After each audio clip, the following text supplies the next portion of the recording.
everyone, welcome back to my channel. I am in a little bit of a different setting today. I'm just enjoying the backyard because we have only 3 more weeks left at our home in Topanga Canyon, which is incredibly sentimental. It's very bittersweet. We've been here for the past 6 years, and oh, we've got a little friend. Come here, cutie. Of course, Tiger Lily wants to come hang out. See if she likes to hang out on the swing. What's going on? You want to say hello? Say hello. Oh, hi. I like being on top of the world. Yeah, okay, bye. So it has just been a lot of moving, unpacking. We've got, not unpacking, but it's been a full-on process of letting go of a lot.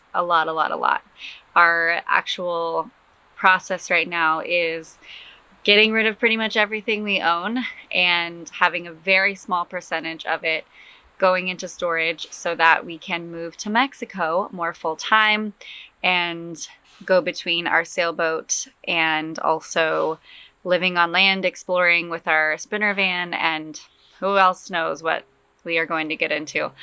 We've been going back and forth living in Mexico for the last 3 years since COVID. We sailed our boat to Mexico in 2020 during the pandemic, and that really changed our life a lot. So we have been slowly working towards this big goal of moving out of our home here and making Mexico more of our full-time residency, and then eventually, potentially, maybe sailing around the world. But we really love Mexico, and so we are gonna enjoy it as much as we can. It checks a lot of the boxes for a lot of us, and specifically we're gonna be in the Puerto Vallarta area. So I kind of just wanted to take a moment and pause from all that and talk about the art of letting go, because I talk about decluttering and living a minimalist life and how I've been leaning into that more and more because we're letting go of a 4-bedroom home, 1,800 square feet. We have a lot of stuff and we've accumulated a lot of things over the last 6 years and beyond. So it's a not easy process. I honestly at times feel really overwhelmed, and sometimes I ask myself if I'm even really capable of doing this, how do I let go of some of the things that are really sentimental to me? Do I let go of them? Do I keep them in storage? What do I do with all my crystals? What about my books, my sacred objects, all of these things? And I think it's really important that we talk about this because the home is such a symbolic place of things that we create meaning to. And as I go through this process, it's a lot easier when I'm helping others. It's so much harder when we have to do it ourselves, right? And when you are maybe watching something about decluttering or letting go of things, I know it's not that easy. I have worked with others and clients to really help get rid of things. And I know that it holds a lot of weight because we emotionally attach things to stuff. So I've actually been working through my own process of what I created, which is called the Rainbow 7-Step Declutter Method. And instead of holding an item and saying, does this spark joy? It's actually holding something that perhaps we actually don't really know what to do with it. So it's something that has sort of been sitting in our home for a really long period of time, or perhaps in my case, do I put it in storage or do I actually sell it or let go of it? And what I actually like to focus on is our different chakra points. So we work on these different energy centers of our body and ask ourselves through my 7-step process, how does this item make me feel on every level of my energy points? And the reason why I started working with this years ago and created a system around it is because our energetic centers, all of the chakra points, make up our environment. So it's as if we have this energy field, this vibration, this unseen radiation, vibration, energy flow that creates the world around us. And so when we have an imbalance in one of those centers, things start to happen in our external environment that really connect to that. So as an example, right now we have several things happening within our home, such as the door is not working. It's really hard to open, and that's from the swelling of the winters. And now I don't even know why we got it fixed, and now it's still not working. All the like 3 door handles of our home just got loose, and of course we fixed them. But all of that to be said, the symbology behind that and why doors are really starting to show up and have some issues around us, I believe, is because we're actually letting go of something really important in our lives, and doors symbolize opportunities, and we are leaping into a world where it's like infinite opportunities are ahead. We don't really know what the next step is. We're being really open to opportunities. And the shadow side of that, because in Feng Shui, we actually evaluate and look at the yin and the yang, the shadow, the light. And the light of it is doors symbolize opportunities, good things coming into our life. And the shadow side is, it can mean we can't get a grip on life, or we can't like the handles of the doors. So I feel that right now. I actually really feel like I'm overwhelmed, overworked. I got a little stomach bug this last week, and I've just been processing the emotions of leaving this place that I've called home. I might get emotional because it is emotional for me. This has been my home for the last 6 years, and it's been my first home, actually. It's been the place that I've built businesses that have been very successful. It's a place that I've failed at businesses, and it's a place that my relationship started and grew and seeded into marriage. And it's a place that I've held memories of my community, of my tribe, of my friends. And that's sorry guys, not sorry, because this is part of the process. And I've just been letting myself feel whatever I need to feel through this, and that's really important. And that's to me like what home is. A home is a place that we create memories, we create ideas, we create businesses, we fall in love, we fall out of love. There's so many things that happen inside of a home, and it really is a sacred place, and it's a temple. And this process of uprooting, because we've laid so many roots here in LA. I've been in LA for the last 13 years, and my whole community's here, although we've built a beautiful community as well as in Mexico and wherever we go, because wherever we go, there we are. But that all doesn't really account for the fact that this is a big process. It's a big art of letting go. It's a big art of detachment, and I think I have shared that I wanted to really document this process, because I think that it can provide some value and insight to anybody who's maybe downsizing or moving, or really scared to move, or wants to take a big leap in life but unsure. And I think that looking back, like, we could stay here for as long as we wanted. It's great rent. We have a beautiful space. The hardest part about leaving is we're leaving an amazing life, a beautiful life. And that's really hard. It's not like we're living a terrible life and we got to get out. It's quite the opposite, which makes it even more emotional. So I kind of just wanted to share that if you're afraid to do something, or you think that you could never do something, I want to invite you to reframe that, because it's not about that you can't. It's not about that you could never, or it's for someone else. It's actually a matter of how willing you are able to really sacrifice the life that you want to live. Because as we've come back to the States, oftentimes we feel like this isn't really home as much anymore. And Mexico has become such a home for us. And we just love it there. And I feel very free there. I feel very much myself. Here we feel like we never really leave the house because California, as many of you know, the price of living here is crazy high, and just going out and enjoying life is also very expensive these days.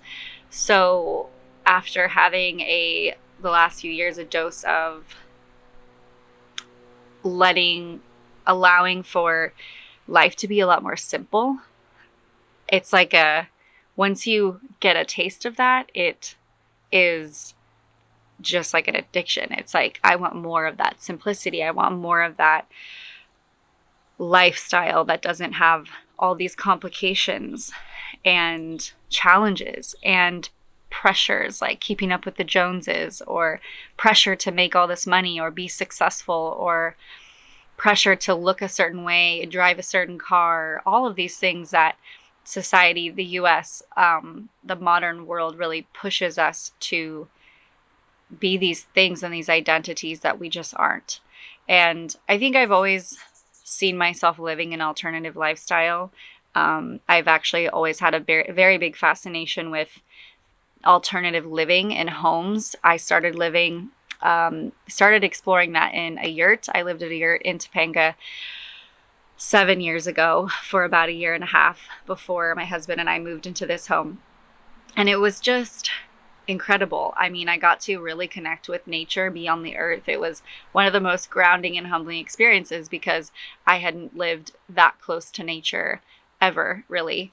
And, coming home to spiders in my bed and different creatures that I was not used to really humbled me and reminded me just how disconnected I had been from nature. And that's one of the things that I've really felt Topanga has served me really great with. And now my next adventure is, I've been living on the boat, so being on the water, which is a whole different type of nature. And then I've also explored living in an eco village in the jungle in Sayulita, Mexico, which is where we're headed.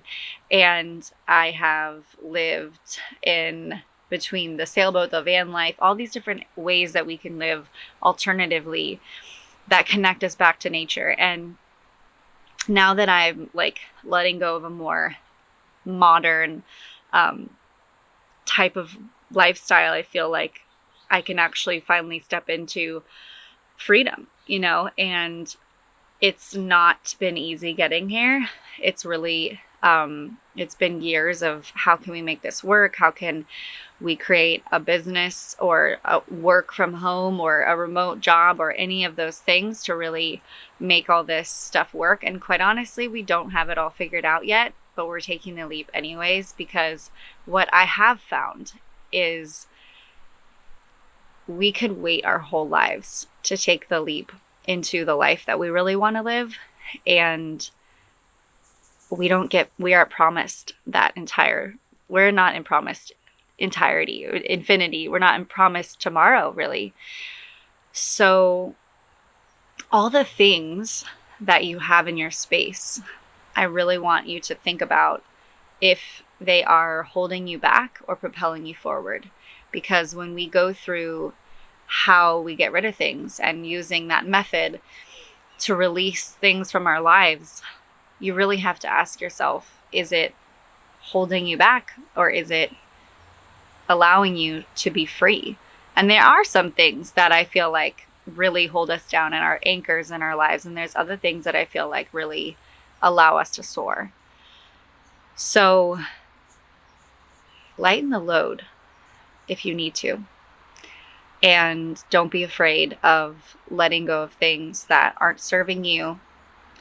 Take some time to go through your drawers, declutter your space, and create a life that is simple or simpler than what you're living now.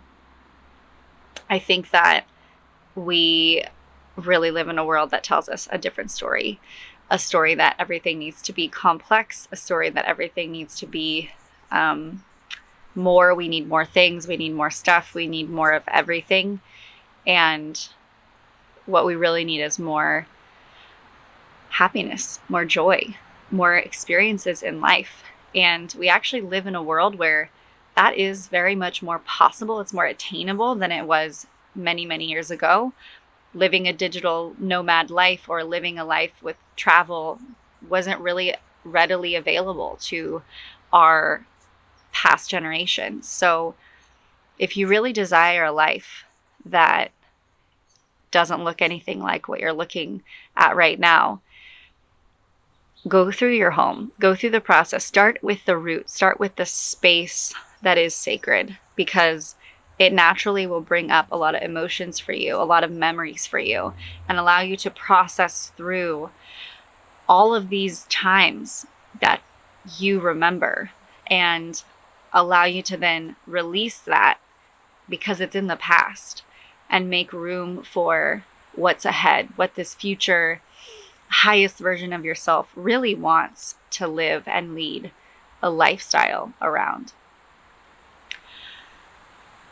So a lot of mumbling and jumbling today, but I'm just wanting to allow you to be a little bit illuminated with this process that I'm in. I want to share a little bit of my journey, a little bit of the things that are going on in my life, because as much as I talk about Feng Shui a lot and high vibe homes and all these elements, you know, the other aspect of desire is I love this home, but there is, like I said earlier, a lot of things starting to break, and I have a vision of what I see for myself in a new space that actually is more supportive than what it is here and now. And I really know that I have to let go of everything in order to bring that version of me in, with no attachment to the timeline, with no idea of when it actually will come into fruition, but with a full fuck yes, leap into trust and surrender into the unknown. And that is the scariest thing that I think we as humans often fear the most, is not knowing what's next, not knowing where we're headed. And there's so much medicine in that trust and in that unknown, because again, we can't control life. We actually don't know what's going to happen tomorrow. We have an idea of what maybe our day might look like, but we're not promised that at all. So live life on your own terms and live in a home and live a life that actually expands and excels you to be the greatest version of yourself. And I'll be taking you guys a little bit more into this process of letting go of all of our crap